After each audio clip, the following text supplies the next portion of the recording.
Саламатсыздар ма, құрметті курсқа қатысушы, тыңдаушы ханымдар.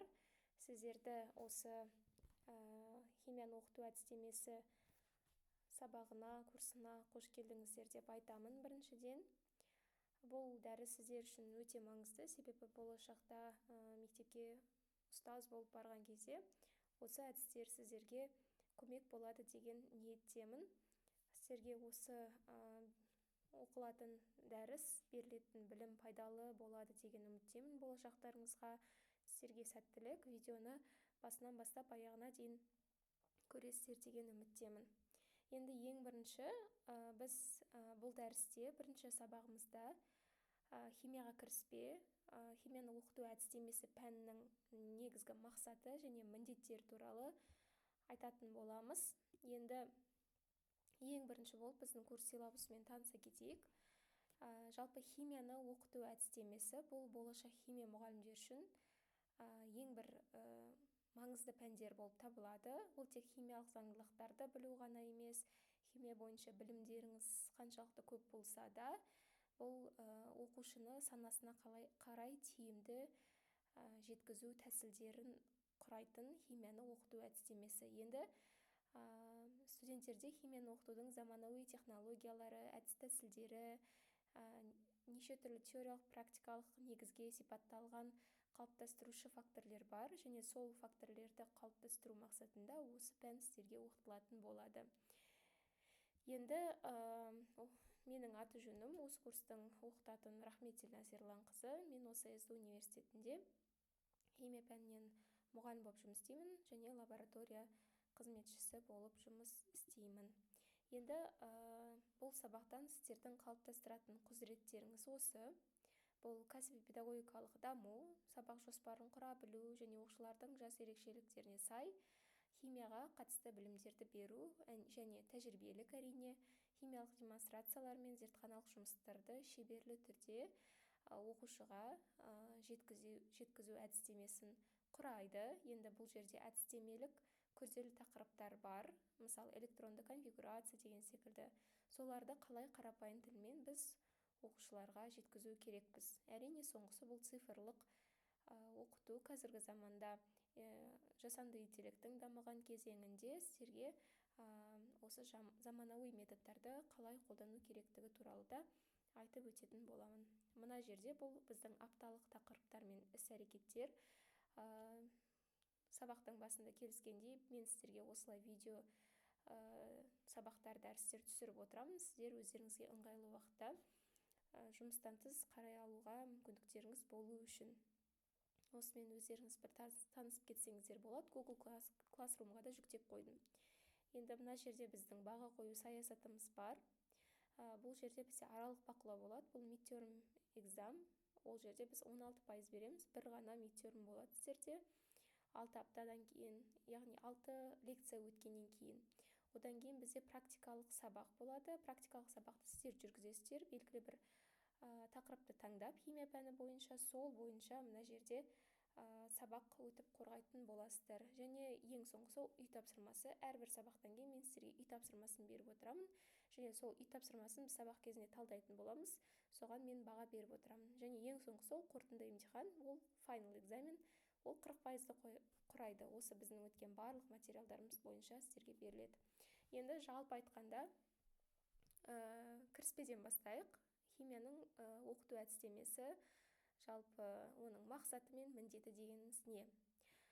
Химияны оқыту әдісін басқа кез келген ғылым тәрізді өзінің құрылымдық теориясы бар, оның негізгі проблемалары бар, әжептәуір сондай құралған ұғымдар жиыны болып табылады.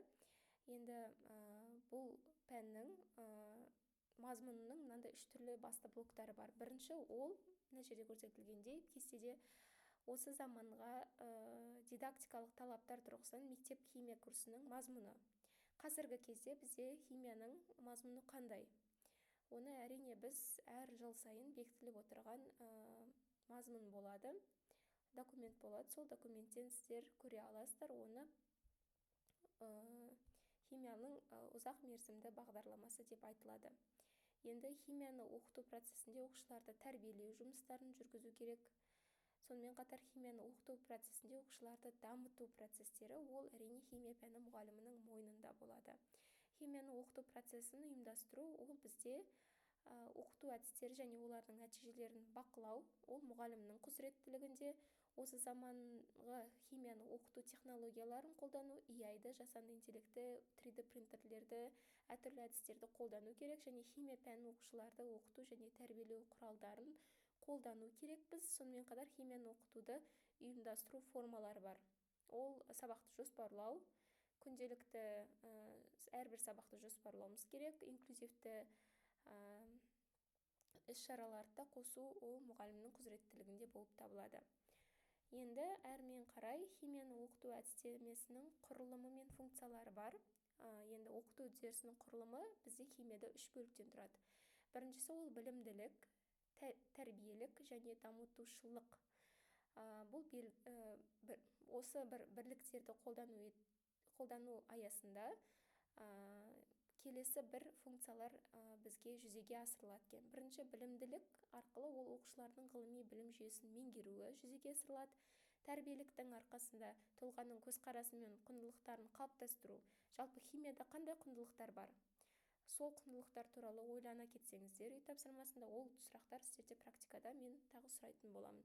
Енді дамытушылық, оқушының ойлау қабілетін, жадын және танымдық процестерін жетілдіру. Химияға қалай байланыстыра аламыз осы нәрселерді? Келесі ол ғылыми негіздер мен өзара байланыс. Бұл мақсаттардан әрқайсысы жеке ғылыми білім жүйесі ретінде зерттеледі. Мысалы, білімділік функциясы ол дидактика, тәрбиелік функциясы тәрбие теориясы, ал дамытушылық функциясы ол психология зерттейді. Енді сіздер мұғалім бола тұра, педагог бола тұра осы бір танымдарды өздеріңізбен бірге химиядан бөлек алып жүру ол сіздердің ең бірінші мақсаттарыңыз. Енді осы химияны оқыту әдістемесінен біздің жият маңызды түйін, ол жүйелер бір-бірімен тығыз әрекеттеседі және өзара байланыста болады міндетті түрде. Бұл байланыстың тереңдігі сондай, осы интеграция нәтижесінде жаңа жүйе, химияны оқыту әдістемесі пайда болады. Міне осыны түсіну керек біз. Жалпы химияны оқыту әдістемесі ол қандай 3 категориядан тұрады? Білімділік, тәрбиелік және дамытушылық. Осыны жақсы химия мұғалімі қатар алып жүру ол химия мұғалімінің міндеті. Келесі, бізде химияның оқыту әдістемесінің мынандай проблемалары бар екен. Химияны оқыту әдістемесі пәннің алдында тұратын негізгі мәселелер мен сұрақтар бойынша жүйелеуге болады. Енді қандай сұрақтар? Мақсатты анықтау. Пәнді оқыту кезінде мұғалімнің алға қойған мақсаттары анықталуы болу керек. Қысқа мерзімді жоспар, ұзақ мерзімді жоспар деген болады. Бізде сол жерде біз әрбір сабақты жоспарлауымыз керек. Сол кезде әрбір сабақтың өзіне тән мақсаты болады. Сол мақсатқа жету үшін біз мұғалім ретінде алдымызға мақсат қоюымыз керек.